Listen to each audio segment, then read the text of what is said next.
Hey, this is Jordan Belfort, the real Wolf of Wall Street, and you're listening to The Anthony Rogers Show.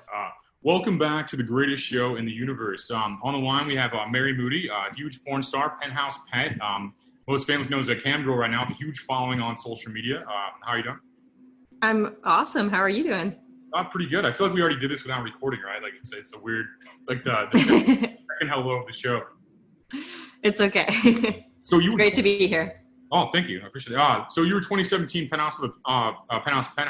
What is that like? I've heard about it. I've just never experienced that personally. So I was like, what does that feel like to be a Penthouse Pet? So I was the November 2016 cover model for the Penthouse magazine, and they also call you a Penthouse Pet. Honestly, I was only camming for maybe 6 months when that happened, so I had zero clue what I was doing.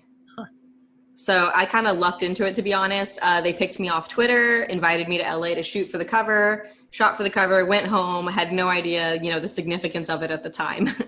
But it was a really good experience, and it boosted my career hugely because I had just started out. That's awesome. That's like quite an accomplishment for like 6 months, and you said?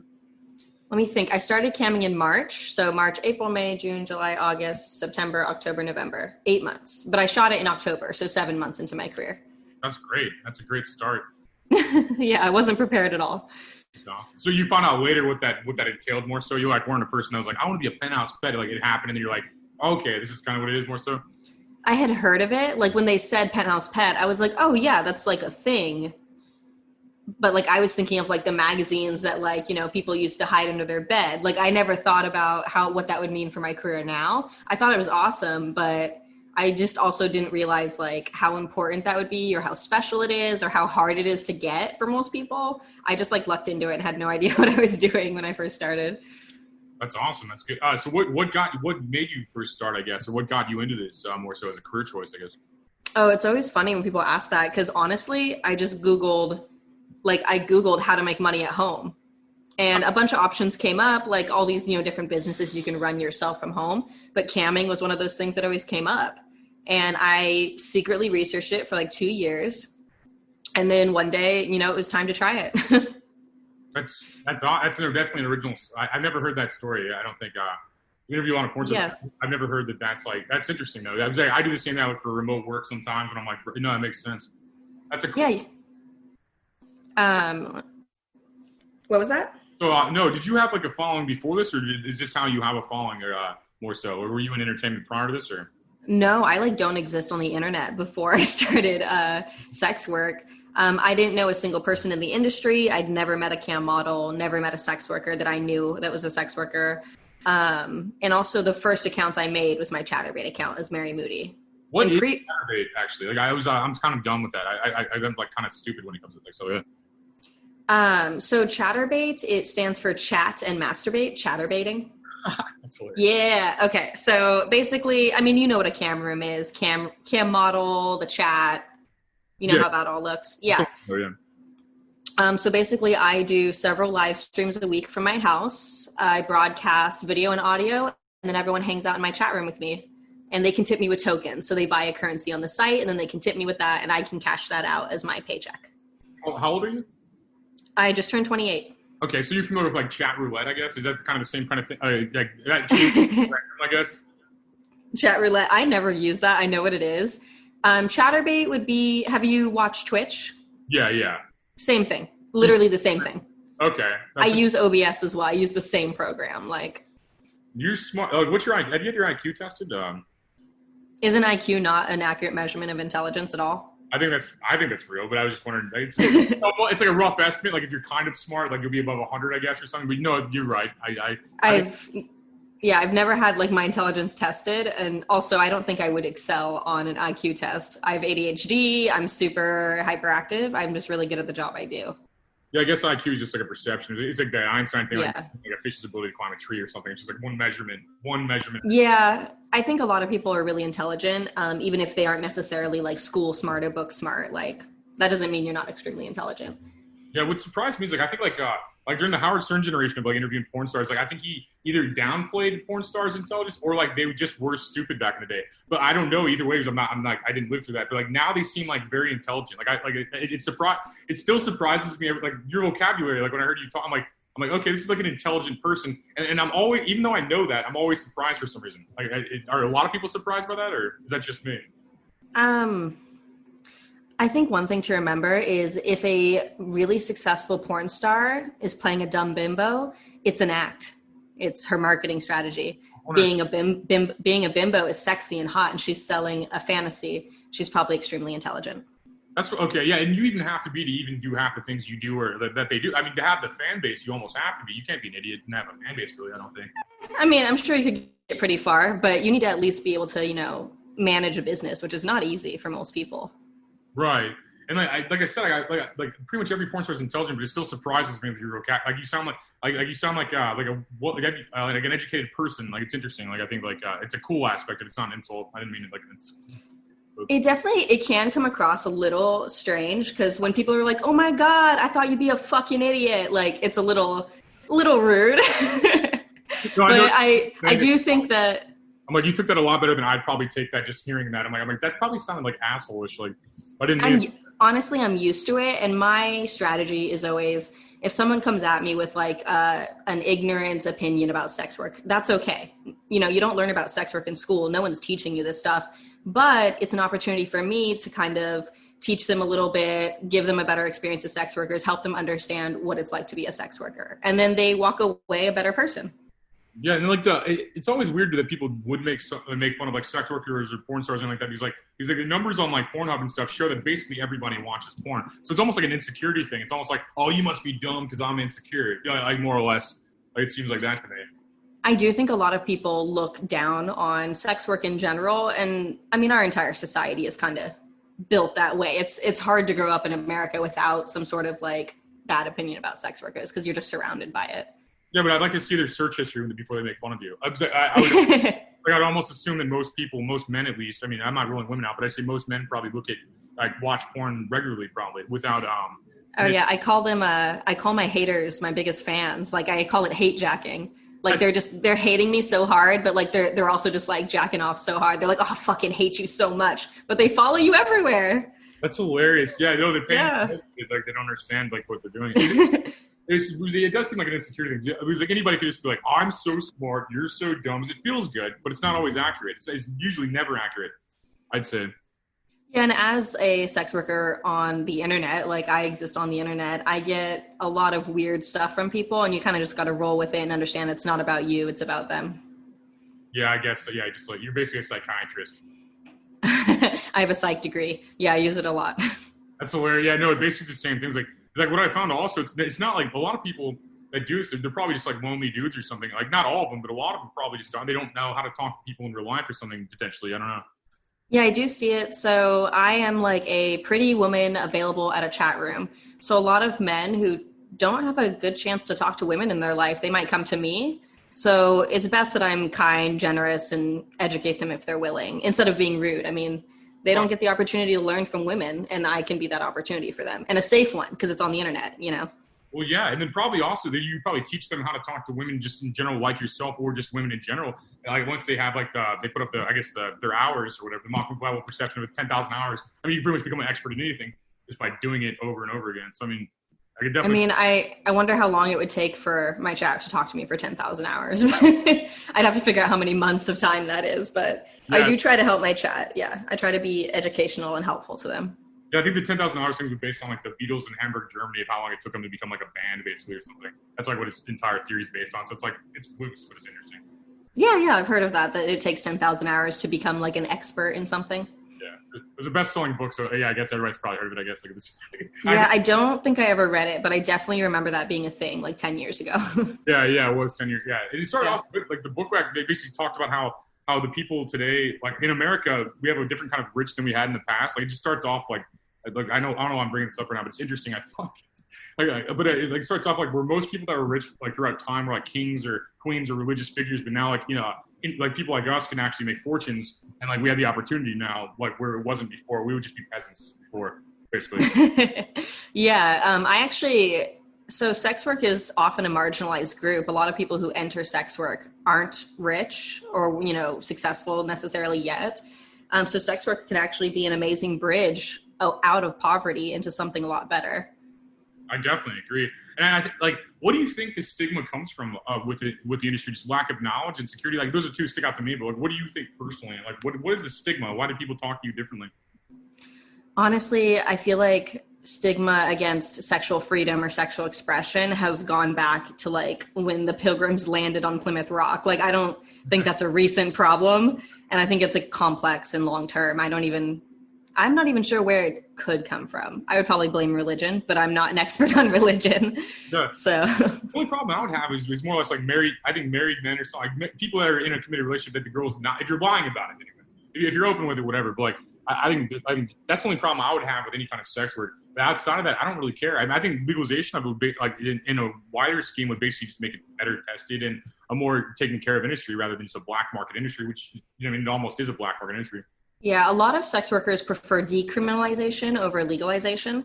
Legalization can kind of lead to, I don't know, more restrictions in a way. Decriminalization is the idea that there just are no laws, regulating sex work, so we can work as any other business. That's how I am with marijuana too. I think I do the same kind of thing. It's like the legalization of it basically just like limits it to like rich people being able to do it, nobody else basically, to make the money at least. I think like yeah, you got a point. And I mean, even now, our medical marijuana company's still unable to use federal banks. Yeah, because it's a federal offense still. Yeah, it's not federally. Yeah. I worked in. I don't smoke weed anymore. I quit a few years ago, but I worked in dispensaries for a while, and it was all cash because they literally just can't use federal banks. And sex work is kind of similar in that if it was decriminalized, it'd be easier and safer for us to operate. Well, yeah, it's the same argument like abortions. It's basically just like kind of like a thing where like it just becomes better regulated because it's not black market. Yeah, they do say illegal abortions are simply illegal abortions for poor people. If you're a rich woman, you can find a doctor or you can fly somewhere to get one. Yeah, and like it's definitely. So I would have to hear more information, but I definitely would agree with the criminalization or legalization of sex work. I definitely think that would be a better idea. I definitely have to have pros and cons, but I'm with you honestly. I think it's complex. I honestly don't even remember all the different points and parts of it. It's a complex issue. I just know that the majority of sex workers lean towards decriminalization. I can see the why. Where are you, let's to get less deep. Where are you from? Where are you broadcasting from? Oh, I'm born and raised in California. I'm still here. What part? Like Southern California, I'm assuming? I'm from NorCal. I just moved to LA in January, right before COVID hit. Oh, wow. After a while. Yeah. Are you guys allowed to go outside yet? Or? I'm not going anywhere. I'm like hiding inside. Like Anne Frank and the whole pandemic. Yeah. No, I feel like it's funny. I'm in Missouri where like no one takes it seriously. Like this. I don't think we had it as bad as LA or New York, to be honest with you. So like you go to the Lake of the Ozarks or something, and like no one gives a fuck. Like there's I ate at a buffet like a week ago. Like nobody cares. Yeah. It's weird seeing culture, like you know what I mean. But I also think it hits towns like New York and LA way harder than it does middle of America. Yeah, I'm not so sure. I'm in LA, so I've been keeping track of the numbers here. Honestly, not sure how it is in middle America. I'm not sure. Yeah, it's an interesting place. It's a real place. Have you been to Missouri? I'm trying to think. No, I've never been to Missouri. Most people haven't. That's why that's the only reason I asked, because I feel like most people would never. So, what part of California are you from? Like Bay Area or something? Or? NorCal. Okay. Oh, is that the city name? I thought it was Northern California. I didn't realize. Oh yeah, no, I'm from Northern California. Okay. Gotcha. I don't know the lingo yet. I'm just like I haven't been to California in like 5 years probably. Yeah, probably saying NorCal is silly, and I just don't even realize that's an abbreviation. But yeah. No, it works. I'm dumb. But so what are your goals? Like, are you trying to get into entertainment more? Are you trying to do where do you see something like 5 years? I guess in the lamest way of asking it. But I do want to know the answer. I personally really enjoy performing on cam. I don't see myself quitting anytime soon. I always say that I will perform as long as I'm enjoying it. Okay, and like these are kind of cheesy questions I ask everybody. But like, does your family know what you do, more or less? Yeah, I don't hide my job from anyone. I'm completely out in my life, which is a huge privilege. Most people don't necessarily feel safe enough to be completely out about their sex work. Yeah, I had a feeling you seem like an authentic person. You seem like you're like an authentic person, which I think a lot of people get caught in like the masks or the whatever. But you seem like you just like are registering. You're not going through bullshit. I can see like your eye movement. You're not like going through like bullshit, like imagination. You're just like, this is the answer. Like. It seems like I wouldn't even know how to make up better answers. I'm good at being myself. I'm going to stick with it. Well, I think that's probably why you're successful. I think that's like anyone in their field is basically a contest to who can be themselves the best. It's like if you're the most authentic, you'll people feel that. They feel when they're being lied to. They feel it's real, you know? Yeah, you did touch on something there. Authenticity is a huge part of my brand, and it's purposeful in a way to make sure, because I mean, what I'm seeking when I'm doing my live streams, for video, it's hard, you know, a pre-recorded video I sell, but at least during my live streams, I'm seeking a genuine connection with my fans. So if I'm not being authentic and in the moment with them, that connection's not there. I can see that. That's smart. It definitely works. Like say music or anything. I mean, if you're yourself the best, you won't pass everybody up in their field, really. And that's probably why you got Penthouse Pet in the first 8 months. I mean, like, it's crazy. Honestly, I think that was just my face. You know, there's not much I did to get that except post my face on the internet. But yeah, being also, I mean, authentic in the way on my cam shows, at least, is I authentically enjoy my fans, want them to be happy, safe, want to give them entertainment. So if my actual, you know, beliefs align with what I'm doing, it's a lot easier to just enjoy my work, and it looks a lot better too. I think if I had tens of thousands of people masturbating me, my head wouldn't get out of the room. I would have such an ego. Like, how do you maintain that? Or do you have an ego from this? Or I probably have an ego. I'm not sure. I'd have to like self-analyze a little more. Honestly, I kind of have I have a certain philosophy about my work and life in general. So it might kind of help me not have a huge ego. But I kind of believe that no one owes you shit. So the fact that I can get on stream and have thousands of people watching me is just, I'm like extensively grateful that they even want to hang out with me. So if you like focus on being grateful for what you have and being honored that these people even care enough to hang out and talk to me, like it's easy to kind of stay grounded for me. That's a great answer. No, it's good. Yeah, and they don't owe me shit. Like the fact that they're consuming the content I make is a huge honor, because without that, I would not have a fan base. And the fan base is what enables me to live this lifestyle that I do and create the work I do. So staying grateful helps me stay grounded. Oh, 100%. Without fans, we're just people's dreams. Like, basically, like. Yeah, and literally all the fans. Like, I know, you know, like the fans who tip, obviously, like they're the ones who pay the bills. But I need all of them. You know, like every fan has, you know, a positive influence on me and my fan base by just enjoying my content and being there for me while I create it. Have you ever like learned anything like super interesting from a fan? Have I what? I didn't quite hear it. Have you? Yeah, I mumbled towards the end. It was dumb. But have you ever like learned anything interesting from a fan, more or less? Learned anything interesting? Mm-hmm. Oh God, yeah. I've jokingly called my chat like the collective intelligence of the internet, because I can just yell out a question and someone in the chat will have like a good answer for me. They teach me things constantly. Yeah. That's awesome. No, I like that. I like that. The collective mind of the internet. Yeah, if there's 1,000 people chatting in the room, I can be like, man, do you guys know that one song that goes like this? And like someone will know. You have like an army. Like 1,000 people is like an army, small militia. Well, 1,000 people will be logged into accounts. Usually my view count will go anywhere from 1,000 to 10,000. Oh, wow. But people like logged into accounts, like real people. I know that there's at least 1,000 real people. I don't know how many bots are in the room. That's another story.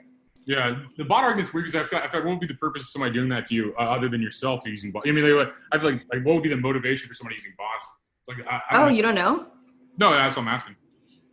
Okay, so when I'm live streaming, I'm constantly being recorded and re-uploaded on like dozens of websites, like immediately.